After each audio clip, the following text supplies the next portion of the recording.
Paz do Senhor. Hoje é dia de nós adorarmos ao Senhor, dia de nós entregarmos a Ele a nossa adoração. Vamos iniciar esse culto já celebrando a Ele, declarando que Ele é o Cristo, o Senhor das nossas vidas, e que não existe nenhum outro como o nosso Deus. Amém? Que esse dia seja um dia marcado pela presença de Deus, através dos louvores, da palavra que o Senhor tem para as nossas vidas. Aleluia.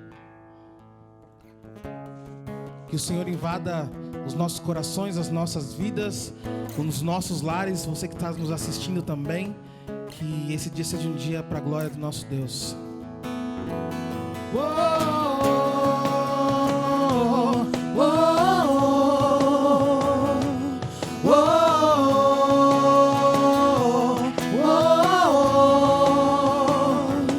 Verbo vivo viveu entre nós, Filho do homem, Filho de Deus, curando os cativos.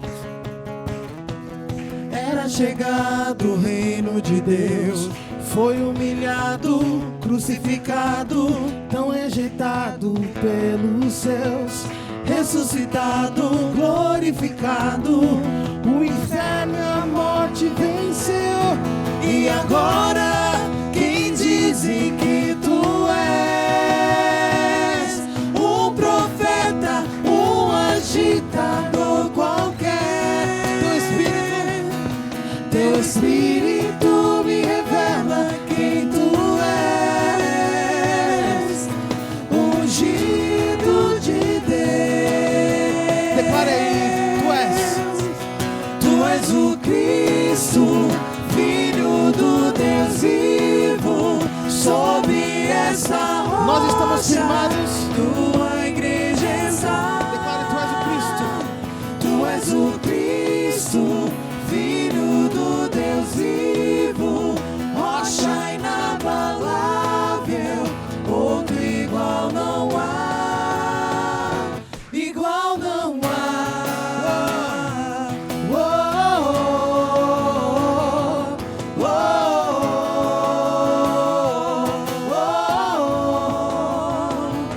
oh. O Verbo vivo viveu entre nós, Filho do homem, Filho de Deus, curando os enfermos, livrando os cativos. Era chegado o reino de Deus, foi humilhado, crucificado, tão rejeitado pelos seus, ressuscitado, glorificado, o inferno e a morte venceu. E agora quem dizem que tu és um profeta, um agitador qualquer?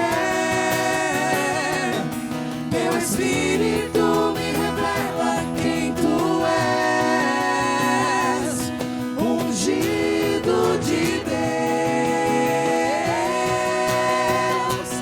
Tu és o Cristo, Filho do Deus vivo, sobre esta rocha estamos. Tua igreja está. Tu és o Cristo, Filho do Deus vivo, rocha inabalável, outro igual não há, igual não há. Oh,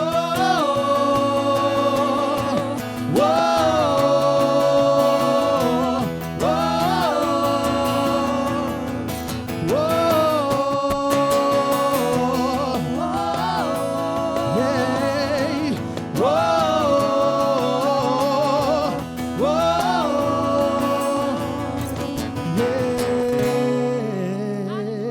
aplauda o Senhor Jesus. O Filho.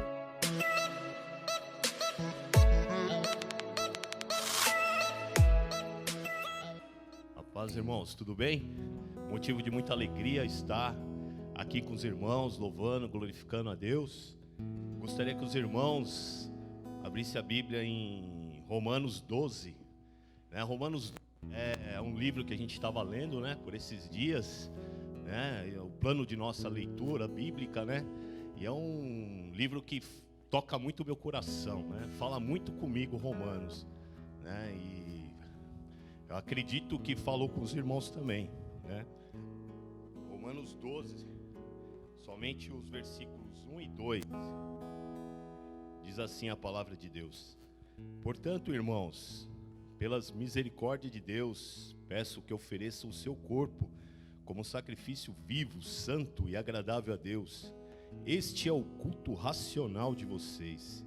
E não vivam conforme os padrões deste mundo, mas deixe que Deus os transforme pela renovação da mente, para que possam experimentar qual é a boa, agradável e perfeita vontade de Deus. Amém, irmãos?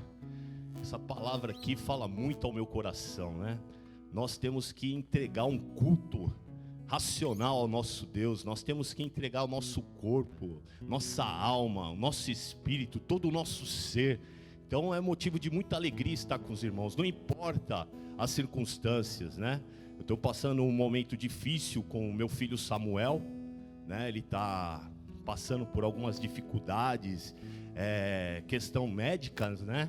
Assim, deu um nódulo no pescoço dele, mas eu creio que Deus é maior. Eu creio que Deus está fazendo um milagre. Então, em qualquer situação, eu vou louvar, vou glorificar e vou exaltar a Deus, porque Ele é o motivo do meu ser, é o motivo da minha vida. Ele é tudo para mim, e eu espero que seja tudo para vocês também, irmãos. Então nós temos que se apegar a Deus em qualquer situação. Em qualquer situação Ele é motivo de louvor, é motivo de nós darmos glórias a Ele. Então eu convoco a igreja agora para exaltar ao nosso Deus. Senhor meu Deus, meu Pai, Senhor Jesus, Deus amado, Deus Todo-Poderoso, muito obrigado por essa oportunidade de estar aqui, ó meu Pai, de estar te louvando, meu Pai. Pai, me ensina a te louvar com todo o meu ser, Pai. Ó Pai, que não seja só no domingo, Pai, mas que seja na segunda, na terça, na quarta, na quinta, na sexta, Pai. Todo dia é dia de te louvar, de te engrandecer, de te exaltar, pois Tu és um Deus fiel, Pai. Tu és um Deus que nos ama, mesmo nós não merecendo, Senhor. Ó Pai, obrigado, Senhor. Obrigado por tudo, Pai. Obrigado pelas dificuldades também, Pai, pois eu aprendo, Pai. Eu aprendo, Pai. Ó Pai, eu posso dizer como Jó disse: hoje eu te conheço, não só de ouvir falar, mas de contigo andar, Senhor. Ó Deus, me ensina a te louvar de todo o meu coração, me ensina a me entregar. Que esse culto, Pai, ó Pai, esse culto racional, meu Deus, seja um culto de aroma que chega nas suas narinas, meu Pai, como um aroma suave. Aceita o nosso culto, Deus, em nome de Jesus, amém.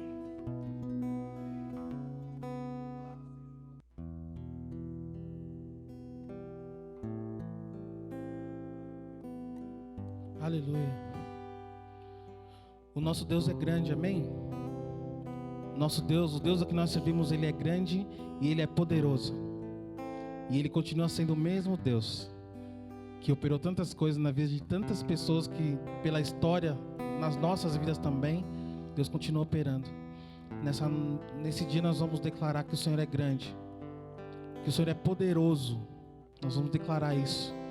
É a nossa forma de adorar a Ele, com os nossos lábios, com as nossas vozes. Nosso Deus, Ele é maravilhoso. Não perca a oportunidade nesse dia de adorar a Ele, dizer a Ele coisas que estão no seu coração, o quanto Ele é bom, o quanto Ele tem sido incrível nas nossas vidas, cuidando de tudo. Deus, Ele é um Deus maravilhoso. Amém?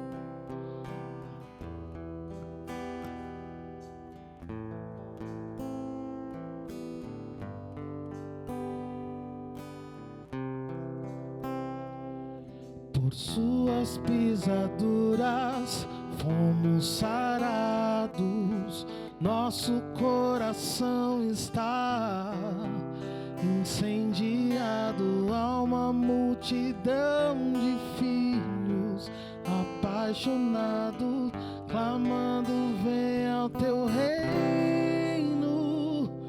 Por suas pisaduras fomos sarados, e o nosso coração está incendiado. Há uma multidão de filhos apaixonados, clamando: venha ao teu reino.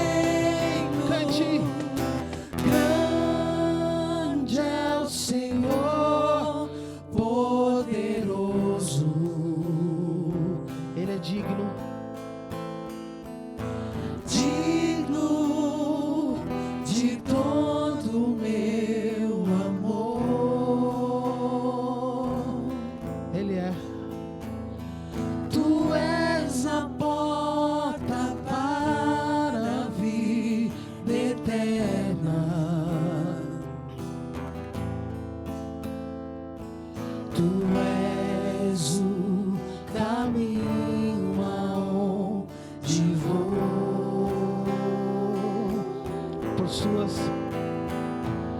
suas pisaduras fomos sarados.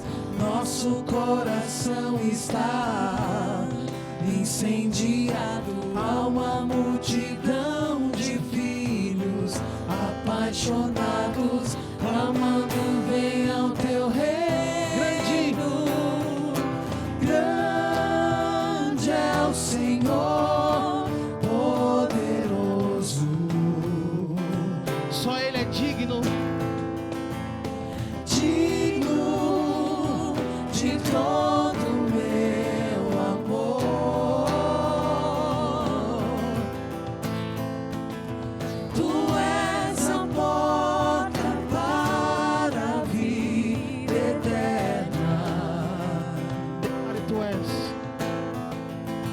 Tu és o caminho de vou. Escute isso. Quem deu crédito, quem ouviu, nenhuma aparência os atraiu. Como um de quem escondem o rosto, ele foi levantado. E todavia o Senhor agradou moê-lo, fazer enfermar. Levou o pecado de muitos, com os malfeitores foi cortado. E foi subindo como um renovo, como raiz de uma terra seca. Verão o fruto do seu trabalho e se alegrará, e se alegrará. E foi subindo como um renovo, como raiz de uma terra seca.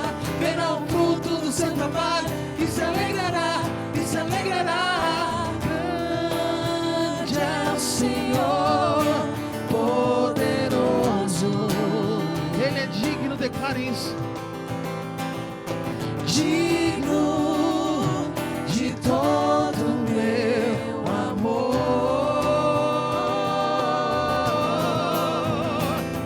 Tu és a porta para a vida eterna. Tu és o caminho de vou. Você pode declarar grande, você pode declarar grande ao Senhor. Grande é o Senhor, poderoso. Diga que Ele é digno. Digno de todo meu amor.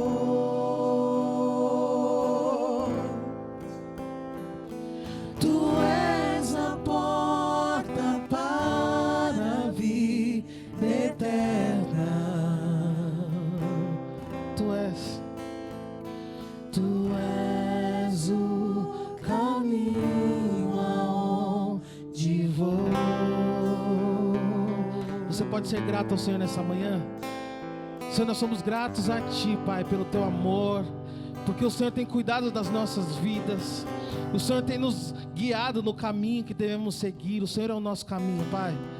Continue, Senhor, abrindo os nossos olhos, nos deixando sensíveis, para que nós, em momento algum, venhamos nos esquecer daquilo que o Senhor faz e de quem o Senhor é. Tu és um Deus grande, Tu és um Deus maravilhoso, um Deus que pode todas as coisas, e nada nem ninguém pode frustrar os Teus projetos. Deus, que nós venhamos entender isso e nos lembrar todos os dias de que o Deus que nós servimos continua fazendo e operando coisas grandes. Que nós venhamos descansar nos Teus braços, descansar nas Tuas promessas, confiar em Ti o tempo todo, dia e noite, sabendo que nada foge do Teu controle, nada foge dos Teus olhos, nada foge do Teu poder, do Teu domínio. Nós estamos nas Tuas mãos, Senhor, e nós queremos ficar assim, nas Tuas mãos, nos Teus braços, debaixo do Teu cuidado, das Tuas asas. Que nessa manhã você venha declarar: Senhor, em Teus braços é o meu descanso. Declarar que nós estamos seguros nos Teus braços, seguro nas mãos daqueles que nunca nos deixou, daqueles que nunca deixou de olhar para nós, pelas nossas vidas, de cuidar de nós, de nos livrar. Aleluia.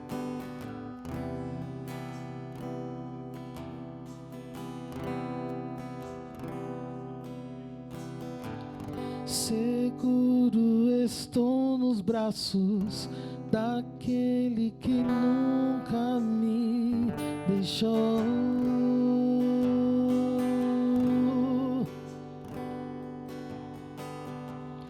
Teu amor perfeito sempre esteve repousado em mim. E se eu passar pelo vale, acharei conforto em teu amor, pois eu sei que és aquele que me guarda, me guarda. Em teus braços é o meu descanso, em teus braços é o meu descanso, em teus braços é o meu descanso, em teus braços é o meu descanso. Declare isso. Seguro estou nos braços daquele que nunca me deixou. Nunca nos deixou. Ele nunca nos deixou. Seu amor perfeito sempre esteve repousado em mim. Ele estará conosco todos os dias das nossas vidas. E se eu passar pelo vale, acharei conforto em teu amor, pois eu sei que és aquele que me guarda, me guarda. Em teus braços é o meu descanso. Em teus braços, Em teus braços é o meu descanso. Em teus braços é o meu descanso. Em teus braços é o meu descanso. recai.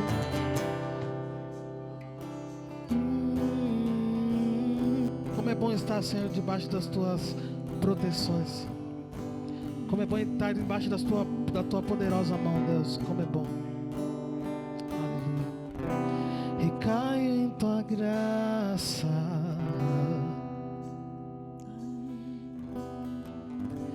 Recaio de novo em tuas mãos. Recaio em tua graça.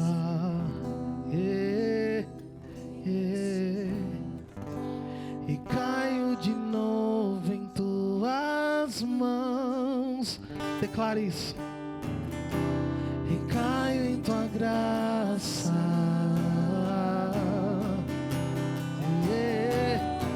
E caio de novo em tuas mãos. Recaio em tua graça.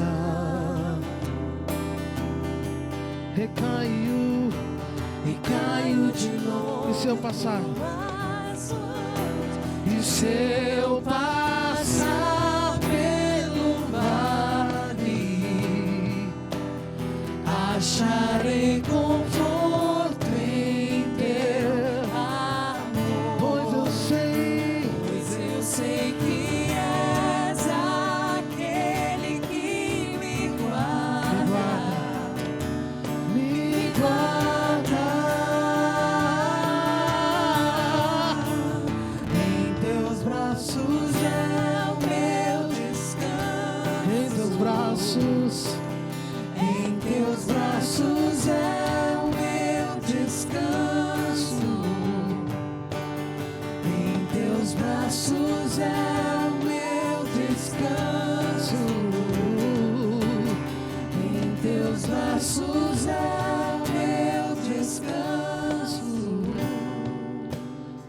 Obrigado, Jesus, obrigado por esse tempo na tua presença, obrigado por dispor da tua presença, do teu glorioso poder para cuidar de nós, para se importar com as nossas vidas. Deus, obrigado, porque o Senhor é um Deus maravilhoso e nós podemos confiar em Ti. Obrigado. Nós Te louvamos nessa manhã, para a glória do Teu nome.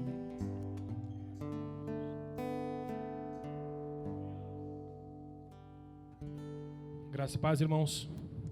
Amém. Vamos fazer uma leitura bíblica relacionada aí à entrega de dízimos, de ofertas. Está ali em 2 Coríntios, capítulo 9, versículo 7, até o versículo 10.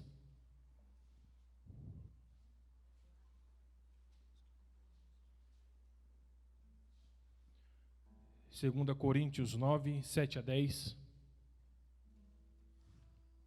Amém? Que cada um dê a sua oferta conforme resolveu no seu coração, não com tristeza nem por obrigação, pois Deus ama quem dá com alegria, e Deus pode dar muito mais do que vocês precisam, para que vocês tenham sempre tudo o que necessitam e ainda mais do que o necessário para fazerem todo tipo de boas obras.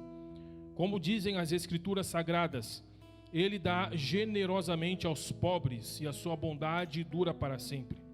E Deus, que dá a semente para semear e o pão para comer, também dará a vocês todas as sementes que vocês precisam. Ele fará com que elas cresçam e deem uma grande colheita, como resultado da generosidade de vocês. Amém? Então é importante nós entregarmos, contribuirmos com a obra de Deus. É um privilégio, né? Uma honra poder participar dessa obra, né, da igreja, essa obra que está, segundo os sinais dos tempos, chegando ao fim, né? Então, cada um de nós temos a possibilidade de contribuir, né, à era da igreja. Estamos aí na era de Laodiceia. Não seja negligente, irmão. Seu dízimo contribui para a manutenção dessa obra, para que pessoas possam ouvir o evangelho, né, através dessa porta aberta. Abençoe, né, essa obra evangelística. Então a gente precisa ser ativo, né? Não sermos espectadores apenas, mas participantes, né? Através da oração, através do dízimo, da oferta, através do evangelismo, através do louvor, através do bom testemunho. Então, que Deus abençoe cada um de vocês, né? Seja sempre fiel, né? Seja sempre generoso em contribuir com essa obra maravilhosa do Evangelho de Cristo Jesus. Amém, irmãos? Vamos orar. Eu quero orar por vocês, dizimista, ofertante, você que de repente tem alguma relutância. Nós lemos aqui um versículo, um trecho da Bíblia do Novo Testamento, né? Alguns irmãos ainda têm alguma relutância, não, né? Alguns cristãos, relacionada à entrega de dízimo e oferta, né, nos dias de hoje. Mas abra o seu coração, seja generoso, confie na palavra de Deus, dê em abundância. Deus fala aqui que o que muito planta, muito colhe, mas o que planta pouco, colhe pouco. Então, por fidelidade ao Senhor, seja um dizimista, seja ofertante. Se você der a mais, hipoteticamente, se você estiver dando a mais, fica tranquilo que o Senhor vai te retribuir. Amém?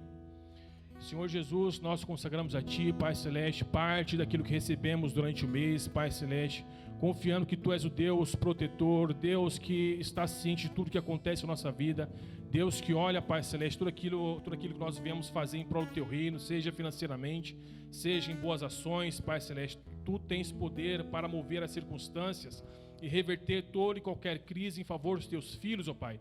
Assim como Tu foste em favor de Israel no Egito, seja em favor da nossa igreja, Pai, dos nossos irmãos nesses dias, Pai. Todo poder e honra pertence a Ti. Te pedimos que o Senhor venha prosperar, dar inteligência, sabedoria, discernimento a cada irmão em Cristo, que é funcionário, que é empregado, ou que é empresário, que é funcionário público, funcionário privado, de empresas privadas.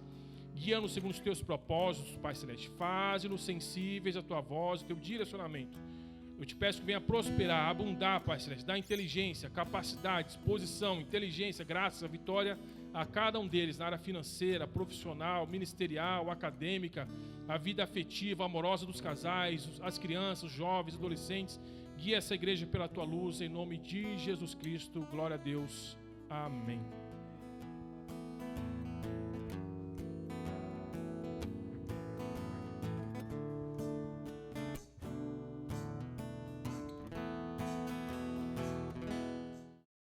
quero saudar você nessa manhã com a paz bendita de nosso Senhor e Salvador Jesus Cristo. Amém? Nós estamos juntos para adorar a Deus nesta ocasião, e eu gostaria de fazer referência ao livro de 1 Reis, capítulo 19, verso de número 4. Eu quero falar sobre o tema Agora Basta. Agora Basta. Quero falar um pouco sobre Elias e a sua depressão desesperadora. Nós iremos encontrar nas Escrituras homens que também experimentaram tempos de aflição, tempos de crise, tempos de depressão. A depressão não só é uma doença do século em que vivemos, mas ela é uma doença emocional que afetou inúmeras pessoas, inclusive homens ungidos por Deus, como Elias. E eu quero fazer referência inicialmente ao verso de número 4 do capítulo 19, que diz assim: Ele mesmo, porém, foi para o deserto, caminhando um dia inteiro. Por fim, sentou-se debaixo de um zimbro, sentiu vontade de morrer e orou: Basta, Senhor, tira a minha vida, porque eu não sou melhor do que os meus pais. No capítulo 18 do livro de 1 Reis, Elias pode ser muito bem considerado um profeta bem-sucedido. Vocês sabem que foi Elias quem enfrentou sozinho 450 profetas de Baal. Foi Elias. E a Bíblia inclusive diz que ele naquele dia foi vitorioso. Ele triunfou sobre 450 profetas de Baal. Elias, ele é o homem que tem suas orações respondidas. No entanto, o texto base da nossa reflexão nos mostra um Elias que está esgotado. Ele está deprimido, com pensamentos suicidas. Definitivamente este homem, neste exato momento, não está bem. E debaixo de uma árvore, ele diz o seguinte: Basta, Senhor, tira a minha vida. Foi o que Elias disse. Eu gostaria de inicialmente dizer a vocês que apesar de Elias se encontrar num estado de melancolia, ele é um homem de Deus. Ele é um grande homem de Deus. Foi Elias que corajosamente disse ao rei Acabe que não choveria por 3 anos e meio, e a Bíblia diz que não choveu. 1 Reis 17:1, você vai encontrar essa narrativa. De modo milagroso, Elias foi alimentado por corvos nas imediações do Jordão. Você vai encontrar isso também no capítulo 17. Foi Elias que foi usado por Deus para se dirigir até uma viúva. E lá não houve necessidade de farinha na panela, nem muito menos de azeite no jarro. 1 Reis 7,16. Foi Elias, foi o profeta Elias que foi usado por Deus para ressuscitar um moço. A Bíblia diz que quando o filho daquela viúva faleceu, o profeta orou para que sua vida voltasse, e o menino ressuscitou poderosamente. E um dos pontos mais altos do ministério de Elias foi quando ele confrontou os profetas de Baal, lá em cima no Monte Carmelo, e lá Elias orou, e a Bíblia diz que a oração de Elias trouxe fogo do céu, consumiu o altar, e naquele dia houve um feito poderoso, milagroso, por meio e através deste profeta que estamos falando aqui. Os feitos de Elias, eles não param por aí. Este gigante espiritual protagonizou um dos grandes feitos atléticos que a Bíblia registra. Nos versos 44 a 46 de 1 Reis 18, a Bíblia diz que Elias correu na frente da carruagem do rei Acabe, e a Bíblia diz que ele faz isso no poder do Espírito Santo. Você sabe que essa distância, ela levou mais ou menos uns 32 quilômetros. Sem levar em conta que o rei Acabe andava de carruagem e com cavalos potentes. Então olha que coisa interessante, esse texto está aí no capítulo 19. Não basta isso. Quando lemos o capítulo 19, encontramos este homem que estava cheio do Espírito Santo, Encontramos este homem que Deus havia usado e vinha usando poderosamente. O capítulo que lemos agora, o verso que lemos no capítulo 19, nos mostra um homem que está com vontade de morrer. Elias está com vontade de morrer. Agora nós encontramos um homem que está isolado. Um homem que está sendo afligido por circunstâncias que o afetaram diretamente. E a pergunta que eu faço a você nesta ocasião é: o que aconteceu para que este homem tão vigoroso, o que aconteceu para que este homem tão entusiasta, tão cheio da graça de Deus, se encontrasse nesse momento desejando a própria morte?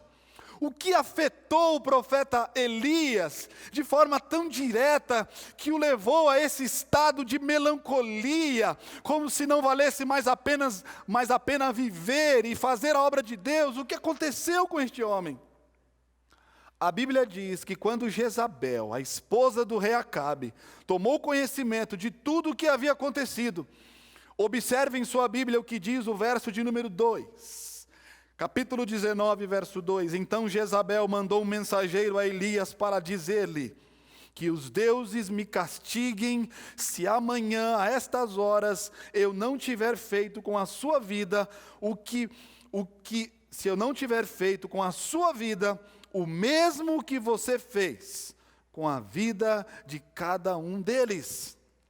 Em outras palavras, Jezabel mandou um recado para Elias dizendo o seguinte: você é o próximo a morrer. Você é o próximo a morrer. E a Bíblia diz que quando Elias tomou conhecimento da fúria de Jezabel, ele perdeu completamente a coragem. A grande fé do profeta foi embora repentinamente.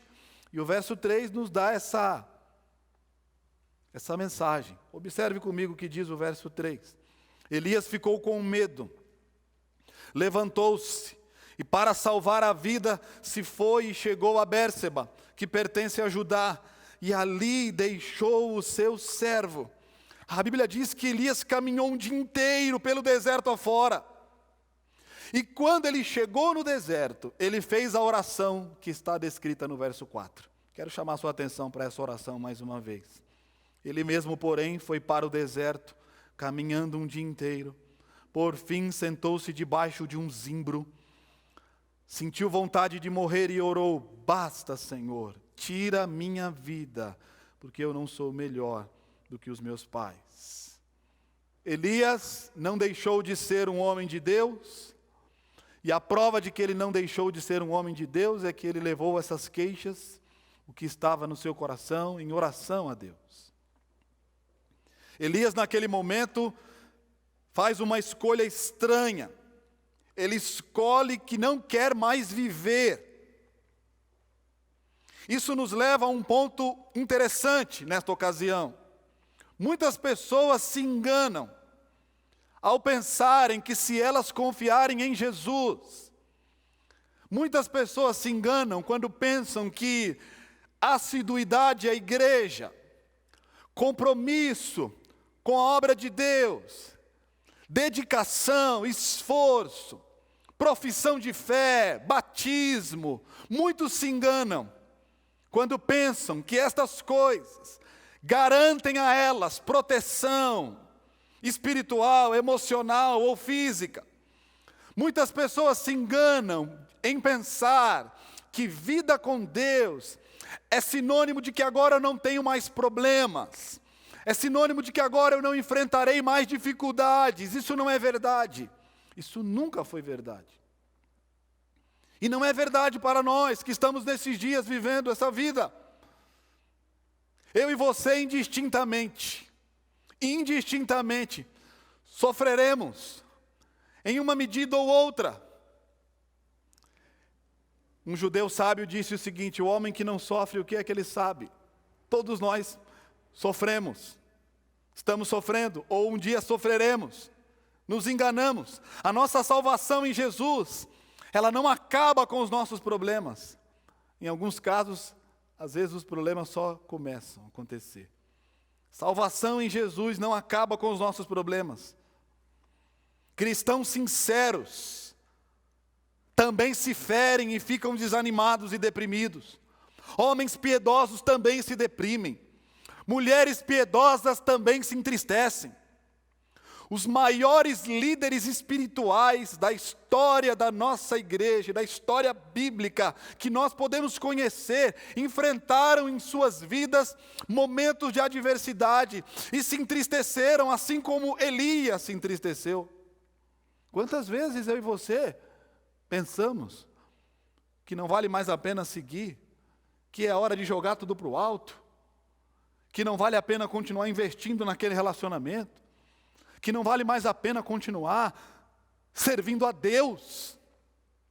Quantos de nós nunca pensamos, está na hora de desistir, está na hora de abandonar, está na hora de largar, não vale a pena? Eu gosto de uma frase que Philip Hicken disse. Ele disse o seguinte: quando vemos Elias deitado debaixo de sua árvore, vemos também a nossa própria fraqueza.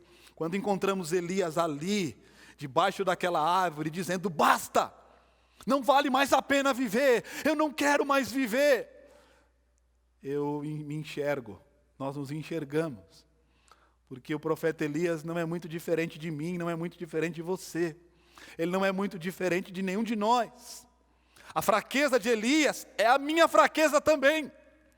Os conflitos pelos quais o profeta passou naquele tempo também são os meus conflitos, pelos quais eu também passo neste momento e na história das nossas vidas.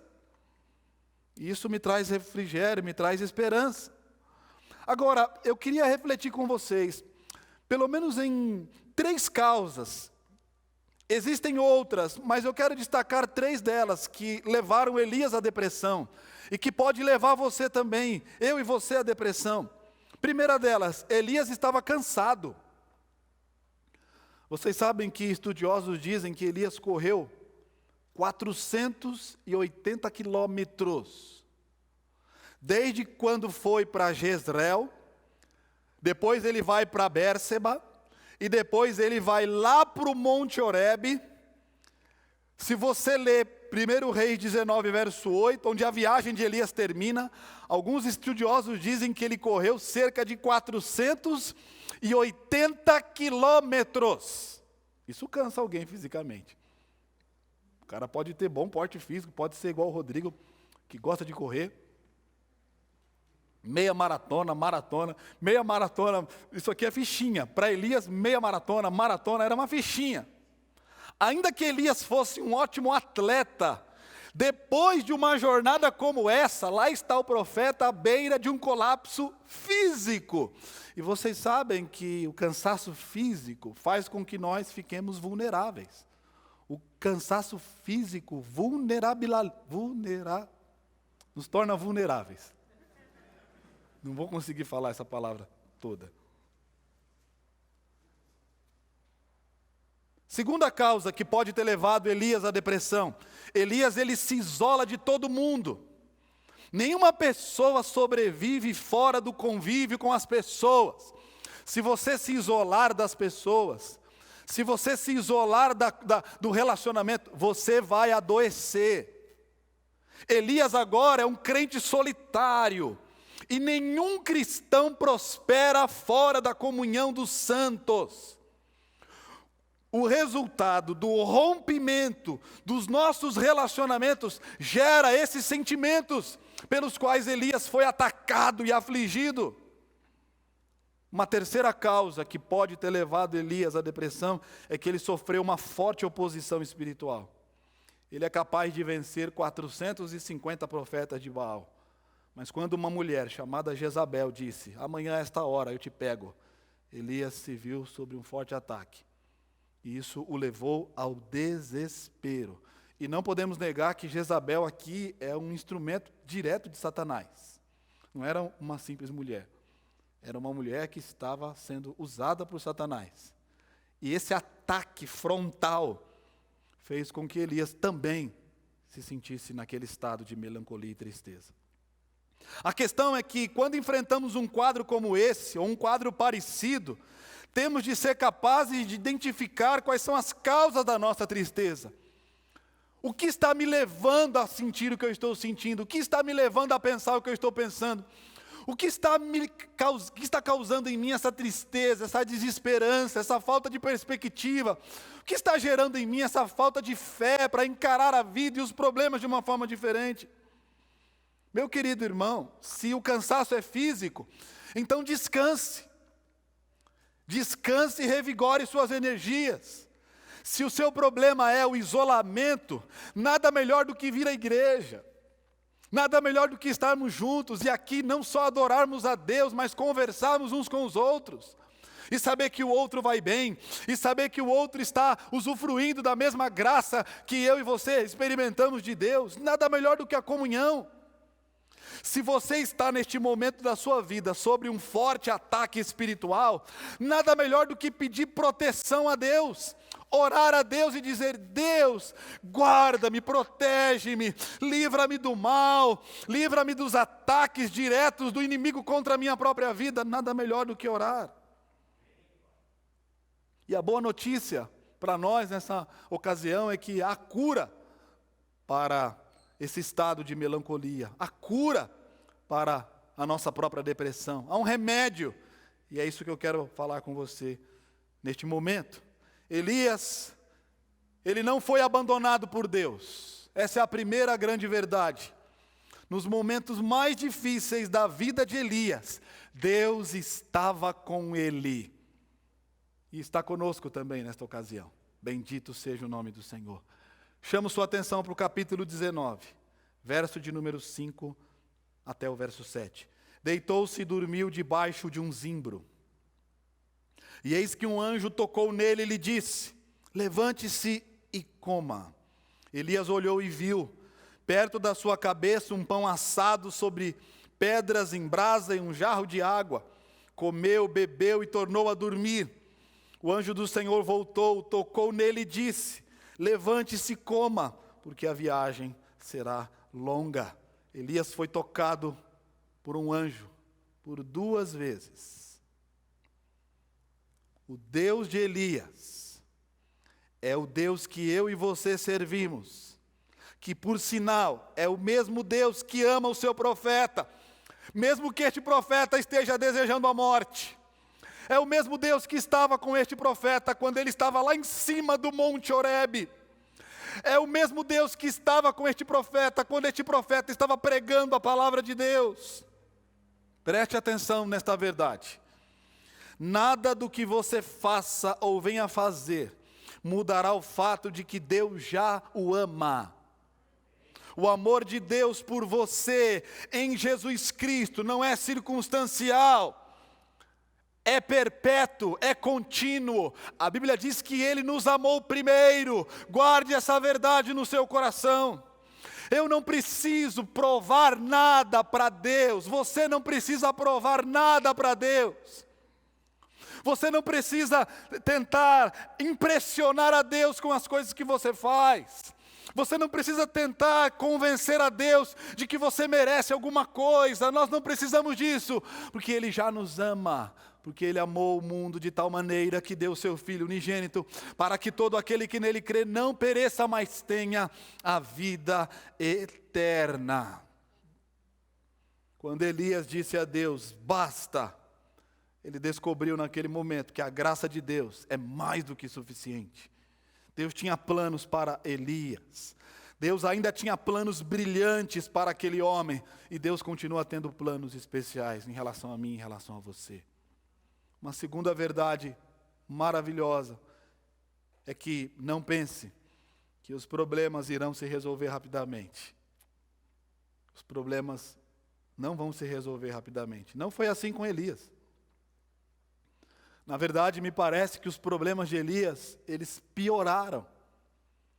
A Bíblia diz que ele caminhou 40 dias e 40 noites. E no final dessa jornada de 40 dias e 40 noites, lá estava o profeta de novo, sem coragem, caído no chão. Lá estava o profeta de novo, completamente na lona, refém de si mesmo, refém dos seus sentimentos, refém daquela angústia que às vezes aperta o nosso peito. Deixa eu te falar uma verdade. Essa é uma verdade de Deus.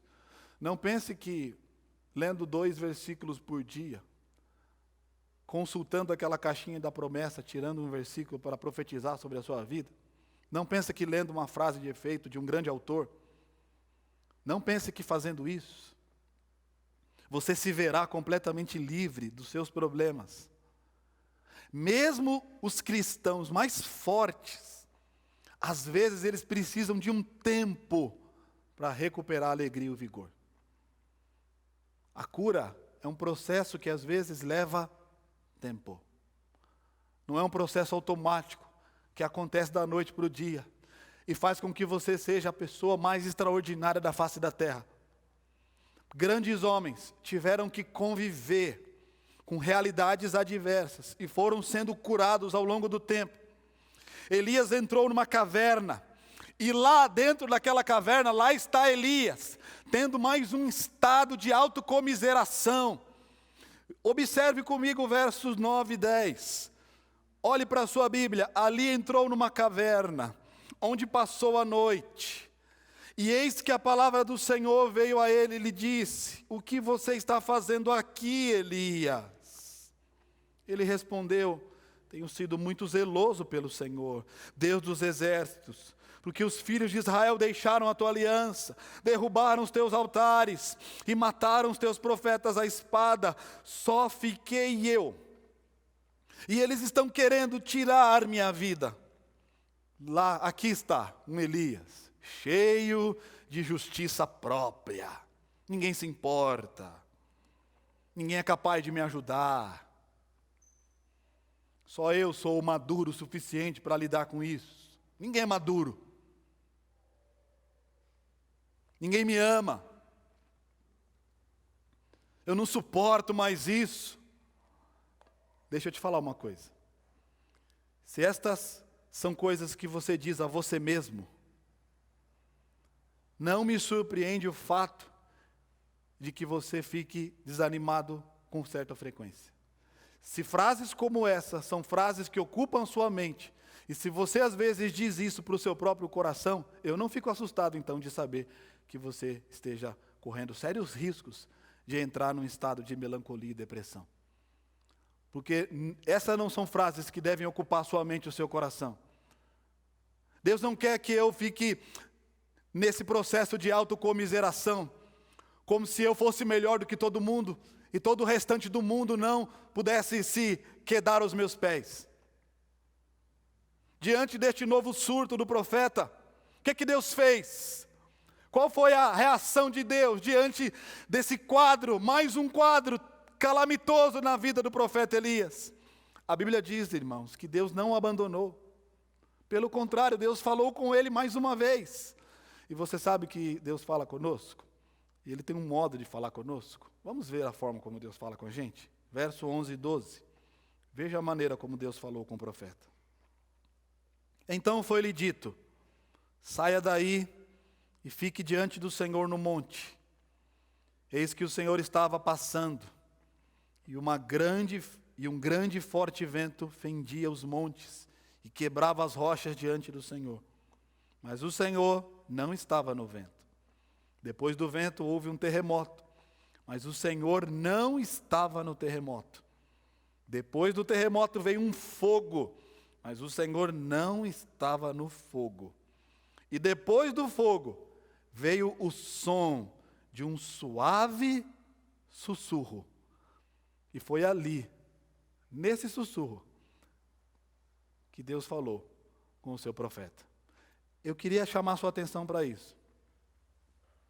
Você sabe que a maneira mais eficaz de ajudarmos uns aos outros, às vezes não é só dando conselhos, faz isso, faz aquilo.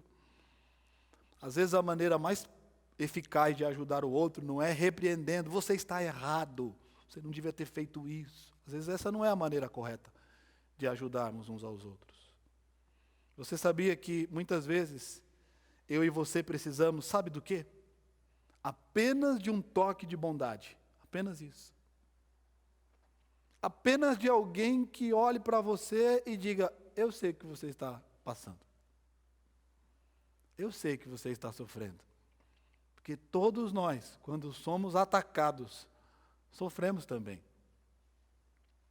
Você sabe que o livro de Jó diz que quando seus amigos chegaram e viram o estado de Jó, ficaram ali durante alguns dias, sem dizer uma única palavra. E eu acho que às vezes,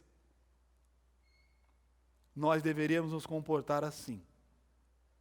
Menos julgamento e mais compreensão. Às vezes, menos conselhos e mais bondade.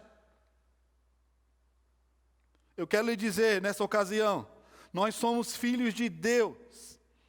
E há esperança em Cristo Jesus para cada um de nós.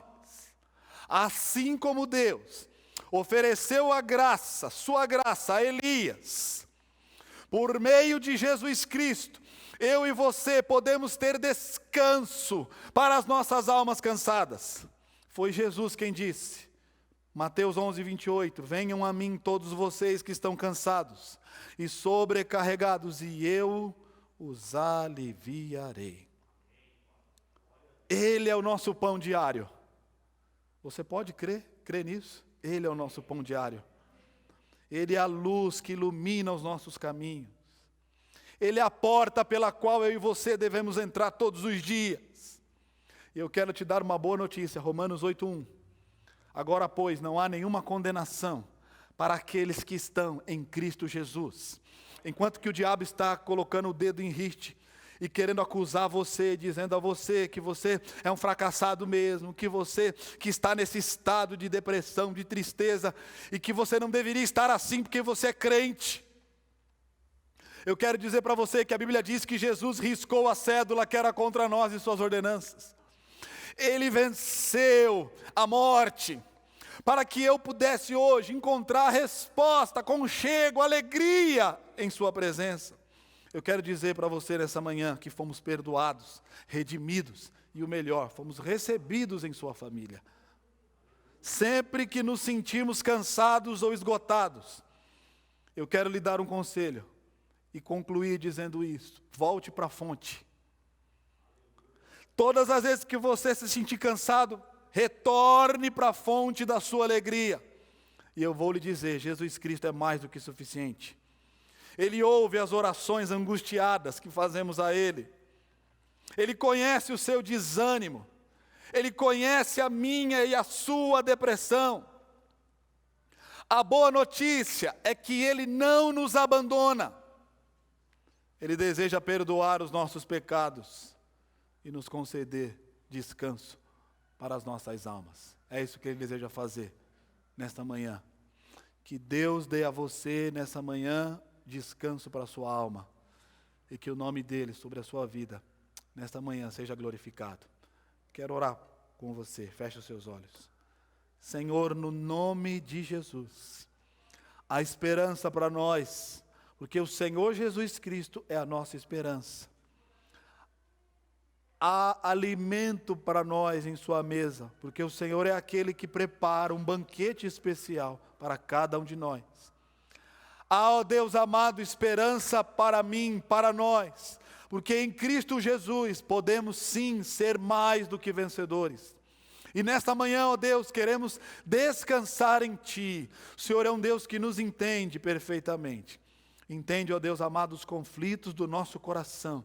Entende, ó Deus amado, às vezes os momentos pelos quais passamos, e às vezes, ó Deus amado, nos encontramos do mesmo jeito que o profeta Elias é retratado aqui na Tua palavra, sem expectativa, sem esperança, triste, vivendo, ó Deus, uma grande melancolia. Pai, nesta manhã, nesta ocasião, enche-nos com a Tua graça, o poder do Teu Espírito Santo, e nos dê, ó Deus, a alegria que precisamos, porque o Senhor é a razão pela qual existimos e nos movemos. Em Jesus podemos ser homens melhores. Com Jesus podemos sim ser pessoas melhores. Em Jesus o nosso coração encontra paz. Em Jesus o nosso coração encontra esperança. Em Jesus o nosso foco é direcionado para o futuro e não para o passado. Em Jesus podemos vencer qualquer crise. Com Jesus a tua bênção estará sempre sobre as nossas vidas. Que o Senhor nesta ocasião nos fortaleça, segundo a tua palavra, é a minha oração, em nome de Jesus. Que Deus, através da sua graça infinita, recompense o seu coração, dê alegria para a sua alma e refrigério e esperança para esses tempos difíceis que estamos vivendo. Que Deus nos abençoe, em nome de Jesus. Amém?